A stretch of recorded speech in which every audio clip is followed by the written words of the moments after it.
د چا چې جې روزګارونه سمې نه خوري او رزق در په در دی نو دې باره کې درته یو وړوکې دعا ښیم چې نبي علیه الصلاة والسلام نه یو صحابي تپوس کړی دی. ابن عمر رضی الله تعالی عنہ فرمایي وی موږ مجلس کې ناست نبي علیه الصلاة والسلام یو مجلس کې ناست دی او وی یو کس رالی او وی ورته ای د الله رسوله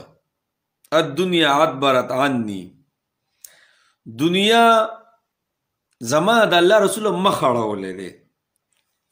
بس چې کم کار ته لا سچو مفهوم داسې دی هغه کار سمې نه خوري د الله رسوله څه عمل زه وکړمه چې زما روزګار کې او زما کاروبار کې برکت شي نو نبی علیه الصلاة والسلام ورته یو عمل ښودلی دی ښه زده یې کوئ صحیح زده کوئ صحیح ښه یو ویډیو ما کړی و نو دعا پکې داسې عجیبه عجیبه خلکو زده کړې وه چې بیا اسې ځان هم کړی او صحیح زده کړي نه که نه نو صحیح زده کوي ښه نبي علیه صلات والسلام ورته یو وړه شانې دعا وښوده څه ویې ورته ته ولې وایي د فرشتو د مونځ نه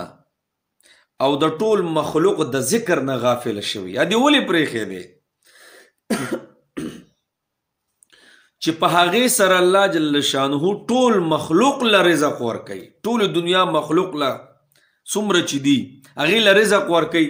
هغه د عمل دی ولې پرېښی هغه دعا دی ولې پرېښی مفهوم یې داسې دی نو نبي علیه صلات وسلام ته صحابي رس کوي د الله رسوله دا خو راته وښایه که نه کمه دعا ده نو ګورې وړه دعا ده ښه څه ده سبحان الله وبحمده سبحان الله العظیم استغفر الله صحیح شو ګورې سبحان الله وبحمده سبحان الله العظیم استغفر الله صحیح صحیح زده کوئ ښه اسې به وظیفې کوئ او صحیح به مې زده کړي نه نو صحیح صحیح کو چېرې څوک پې پوهېږي نه بار بار دا ویډیو ګورئ او دا وظیفه یې زده کوئ صحیح ده نو دغه صحابي چې کله لاړلی دغه وظیفه به یې ویله او دا به کم ټایم کې وی دا به سحر وختي نه کله چې سحر داخل شي سحر وختي په دغه ټایم کې به دا وی او څو پیرې سل پیرې به وی 100 پیرې ښه روزانه دا عمل راټینګ کوم مونږه څه موده پس هغه صحابي رالی او وی ورته د الله رسوله وی الله راله دومره رزق راکو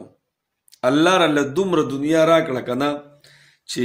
اوس یې راسره څه اوس یې راسره جي د ایښودو ځای هم نشته دومره رزق الله راکو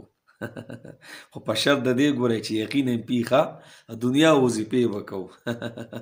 خو ګورئ کو عمل یقین هم زړه کې نه دا ګورئ سیز ګوره د یقین سره تعلق ساتي ښه کو یقین هم نه که نه